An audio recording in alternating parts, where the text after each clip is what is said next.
Отбелязваме Международната седмица за борба с измамите. Много български граждани продължават да са обект на телефонна измама от дръзки и изобретателни измамници, които дори им представят истории за трагични инциденти с техни близки.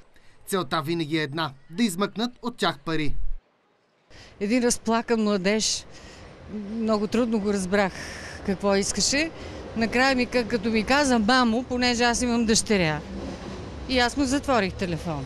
Знам, че се обаждат някакви хора, като твърдят, че са роднини или че имат нещо за даване, или че трябва нещо да получават, изискват спешно да се реагира от другата страна. И просто не оставят време за мислене и така, това съм чувала.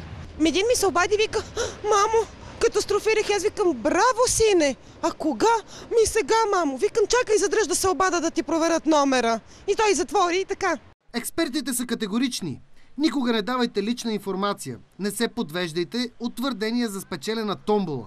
Не давайте пари на непознати, дори под претекст, че те са за да спасите ваш близък. При всяко едно обаждане, което ви съмнява, елате при нас, ние ще ви дадем най-точна информация и ще ви насочим какво да правите и към кого да се обърнете.